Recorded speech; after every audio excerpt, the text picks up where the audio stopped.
जय श्री राम, हर महादेव। उम्मीद करते हैं आप सब लोग सकुशल होंगे और चैत्र मास का आनंद ले रहे होंगे।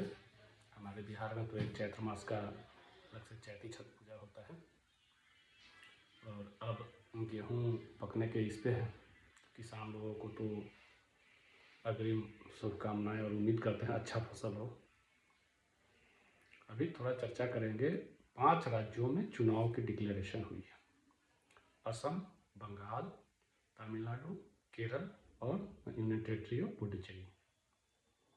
बंगाल के चुनाव को 2 फेज में रखा गया है, केरल के चुनाव को 1 फेज में और असम के चुनाव को भी शायद 1 फेज में। I am not sure about Assam and Tamil Nadu, right. But Kerala, Pondicherry और के एक फेज है और बंगाल का 2 फेज है। फर्स्ट फेज 23 अप्रैल, सेकेंड फेज 29 अप्रैल। काउंटिंग होगी 4 मई को। बंगाल के पास एक स्वर्णिम अवसर है। 34 साल कम्युनिस्ट, उससे पहले कांग्रेस, उसके बाद टीएमसी, तृणमूल कांग्रेस।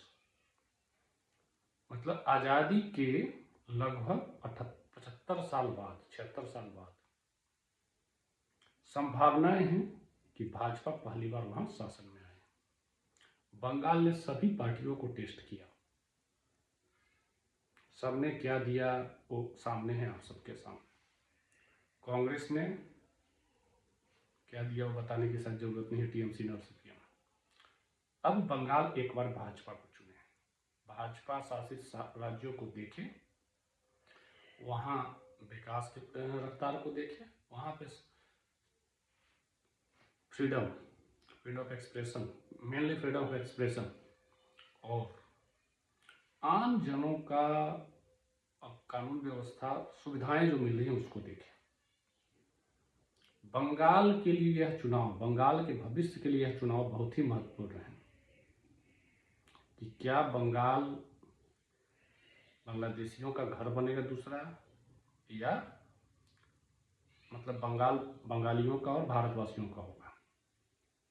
बहुत इंपॉर्टेंट। केंद्र ने अपने तरफ से हर वो प्रोजेक्ट दिया बंगाल को जो बंगाल को चाहिए था। अब बंगाल से केंद्र मांग रहा है, भाजपा मांग रही है कि आप एक बार हमें वोट दीजिए और आपकी सेवा के लिए वोट दीजिए। मुझे अपनी सेवा के लिए, अपनी खातिर नहीं चाहिए, आपकी सेवा के लिए चाहिए। बंगाल भाजपा को जनता ने गुजरात चुना, गुजरात का बताने की जरूरत नहीं। हरियाणा चुनी, हरियाणा कहाँ है आज।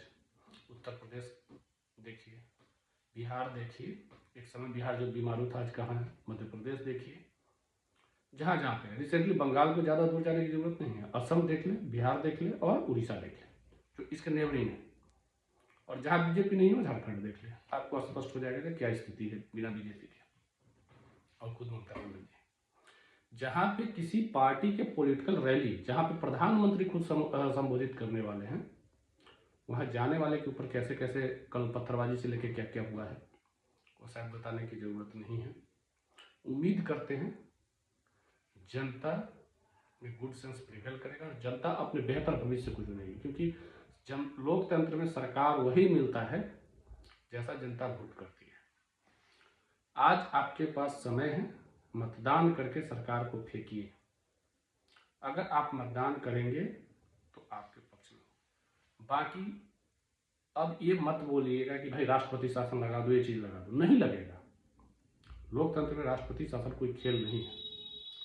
आपको वो चीज करने पड़ेंगे, आपको अपना लोकतांत्रिक प्रक्रिया में भाग लेना पड़ेगा, उस हिसाब से आपको रिजल्ट मिलेगा। अब आ जाते हैं गैस को लेकर। जो गैस समस्या आर्टिफिशियली क्रिएटेड हो रही है, आप देख ही रहे हैं, देश भर में छापे पड़ रहे हैं। मुख्यतः कांग्रेस के कार्यकर्ताओं द्वारा, कांग्रेस के नेताओं द्वारा होर्डिंग करी जा रही है और अंतर्राष्ट्रीय स्तर पे र्यूमर्स, जैसे कि एक पवन खेड़ा जी का ट्विटर देखने को मिला, बोला स्टेट ऑफ होमरूज से तो निकल गया है आपका टैंकर, अभी रास्ते में। मतलब you expect the adversaries to hit that tanker so that you can pursue with your political agenda. You are not bothered about the inconvenience of the people. You are not bothered about the national aim, national aspiration, and how India is standing tall despite bullying and disturbance. Still no hike in petroleum prices. Repeating, no hike in petroleum prices since last 5 years. only country in the world, whether you like it or not like it. You can ask across globe, is there any country where in last only limit 5 years, in 2 years no petroleum price has been raised? You were talking about happiness index, about Pakistan, Bangladesh, Nepal, something else. We have seen the examples. So मैं यही बोलूँगा कि भारत के प्रधानमंत्री ने Iran के अधिकारियों से, ईरान के सरकार से बात किया, भारत को फ्री पैसेज मिला भारतीय फ्लैग टैंकर्स को। उसके बाद अगर विपरीत विषम परिस्थितियाँ होती हैं तो उसको एस्कॉर्ट करने के लिए अपनी इंडियन नेवी है, क्योंकि क्या पता ईरान के खाल में कोई और मतलब एडवर्सरी है जो फायदा उठाए और ईरान के ऊपर ब्लेम फोड़े। तो भारत सरकार अपनी पूरी सजगता के संग भारतीय ऊर्जा हितों को ध्यान में रख रही है। मुझे आज कहीं पे एक फोटो मिला जिसमें नरेंद्र मोदी जी ने 2005 में बोला था कि wait for another 10 years, the US will be in queue to get the visa, Indian visa. अब इसको अलग अलग तरीके से लोग पर्सपेक्ट से इंटरप्रेट करते हैं, लेकिन मुझे इतना आभास है कि आज वर्तमान में यूएस के एरोगेंस के कारण क्रिएटेड ग्लोबल टर्बुलेंस, जब दुनिया पे संकट है, आज न चाह के भी अमेरिका को भारत के सामने गिड़गिड़ाना पड़ रहा है कि आप अपने रिफाइनिंग कैपेबिलिटी को बढ़ाइए, आपके ही जहाज को ईरान अलाउ कर रहा है, आप अपनी और दुनिया के ग्लोबल पेट्रोलियम प्राइस को रेगुलेट कीजिए। विरोधी इसको कुछ भी ले सकते हैं, लेकिन एज ए भारतीय मैं गर्व से कह सकता हूं कि मैंने जिस सरकार को चुना था, वह सरकार जिस रिजल्ट के साथ जो रिजल्ट दे रही है वह मेरे आशाओं से अधिक है। For me it's very win win situation. हाँ, कुछ लोग बेटर अपॉर्चुनिटीज के चक्कर में भारत छोड़ के गए थे, फिर से बोलता हूं, उनके लिए कोई गलत भावना मेरी नहीं। अगर आप बेटर अपॉर्चुनिटी के चक्कर में भारत छोड़ के गए क्योंकि you thought that you will earn better, you can bread better, okay, वहां तक मैं आपका स्वागत करता था। लेकिन जब बाहर जाके भारत के हितों के साथ कंप्रोमाइज करने लगे, भारत को बैड लाइट में दिखाने लगे, और भारत के लोग जो भारत में रह के भारत की सफाई कर रहे हैं उनको नीचा दिखाने लगे, तब मेरा ऐतराज है। आपने बेटर अपॉर्चुनिटीज के चक्कर में कहीं दुबई तो कहीं सऊदी तो कहीं जाना स्वीकार किया, कहीं यूएस कहीं यूके। हमने उस बेटर अपॉर्चुनिटीज को लात मारा, हमने बोला कि हमारा घर है, इसकी सफाई मैं यहीं रह के करूँगा, कठिनाइयाँ आएंगी लेकिन मेरे घर की सफाई के लिए कोई बाहर का आदमी नहीं आएगा। तो हम गर्व से कह सकते हैं, और हमें कोई बाहर का आदमी सिखाएगा तो ये मुझे स्वीकार नहीं। Either love my nation or leave my nation, बड़ा क्लियर कॉन्सेप्ट है। You have decided to leave the nation, okay, but you don't have the right to advise the people who has been cleaning this country and making this country good, leave, because you are not the participant of the process, you are just a mute spectator, right? ये चीज है। दूसरी बात, आज से global challenges नहीं है, 2022 से ये ग्लोबल चैलेंजेस हैं, अब भारत उसका सफलतापूर्वक सामना कर रहा है। इतिहास में जब लिखा जाएगा भारत का कल्पना, और ये जब अनेक प्रधानमंत्रियों का, अनेक वित्त मंत्रियों का, अनेक फॉरेन मिनिस्टर का जब आकलन होगा, उसमें अगर वित्त मंत्री का नाम आएगा तो निर्मला सीतारमण का नाम स्वर्ण अक्षरों में लिखा जाएगा। विदेश मंत्री का नाम आएगा तो डॉक्टर एस जयशंकर जी का नाम आएगा। प्रधानमंत्री का नाम आएगा तो नरेंद्र मोदी जी का आएगा। गृह मंत्री जी का भी नाम आएगा। मेरे से व्यक्तिगत तौर पे पूछा जाए तो मैं बोलूँगा सरदार पटेल के बाद अगर सबसे श्रेष्ठ कोई अगर गृह मंत्री हुआ है तो श्री अमित शाह जी हुए हैं। पशुपति टू तिरुपति, नक्सलियों के उस नारे को जड़ से खत्म कर आज नक्सल मुक्त भारत की तरफ कदम बढ़ा चुके हैं। आज 15 तारीख है, हमारी सरकार का संकल्प है 31 मार्च भारत नक्सल मुक्त होगा।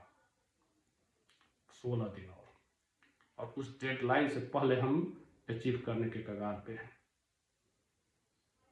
याद रखिए, एक समय जिसके सामने सरकार लाचार थी, आप 2010, 11, 12, 13 का पी चिदम्बरम का वीडियोस देखिएगा, स्टेटमेंट्स देखिएगा, सरकार लाचार, बेबस और कमजोर नजर आती थी। आज आपकी सरकार बोल रही है surrender to survive or better you will be made to work. ये हमारे सरकार की पॉलिसी है।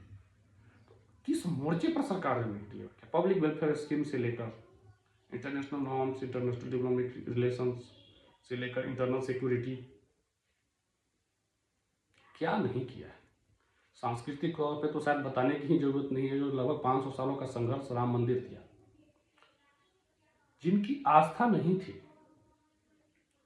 इसके प्रति, वो कुछ भी बोल सकते हैं, कुछ भी कह सकते हैं, लेकिन जिनकी आस्था भगवान राम में थी, उनसे जाके पूछिए कि भगवान राम का मंदिर उनके लिए क्या मायने रखता है, वो आपको बताएंगे।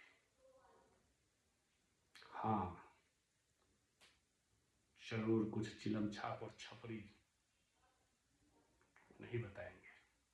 आज वो अपनी कंपनी भी अगर चला रहे हैं गलती से, जो दावा करते हैं, तो शुक्र मनाइए नरेंद्र मोदी का, नहीं तो कहीं टेक्निकल कुली बन के बने रहते, भीख मांग रहे होते, तुम्हारी हैसियत वही थी। तो इसीलिए बोलूंगा, whether you like it or not, you can't ignore Narendra Modi. He has come to uplift the down privileged, underprivileged, और जो वंचित हैं उनको सम्मान में बराबर का हक दिलाएंगे, और दिलाना भी चाहिए। नहीं तो मिशनरी और जिहादियों का यही तो मकसद है, लास्ट में तोड़कर भीड़ से अलग कर करके एक एक करके शिकार करेंगे।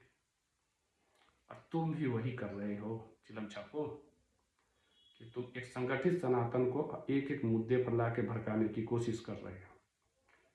ये अलग बात है, सनातनी भड़क नहीं रहा है, जब भड़क नहीं रहा है तो तुम बौखलाए होंगे। तो यही बोलूँगा कि जिस सरकार को आपने चुना है, 5 राज्यों में फिर से मौका दीजिए भाजपा को। भाजपा आपको अपनी प्रॉमिस जो है वो अंडर परफॉर्म नहीं करती, याद रखिएगा। अगर भाजपा ने आपकी एक मांगे आपसे वादा किया तो 2 वादा पूरा करेगी। यह वादा भाजपा का रिकॉर्ड। इसलिए मैं आपसे उम्मीद करूंगा कि आप और बंगाल की जनता, असम की जनता, तमिलनाडु की जनता, केरल की जनता, पौंडीचेरी की जनता भाजपा को मौका दे सेवा के लिए, और नरेंद्र मोदी के सपनों का विकसित भारत तैयार करें। जय श्री राम, हर हर महादेव।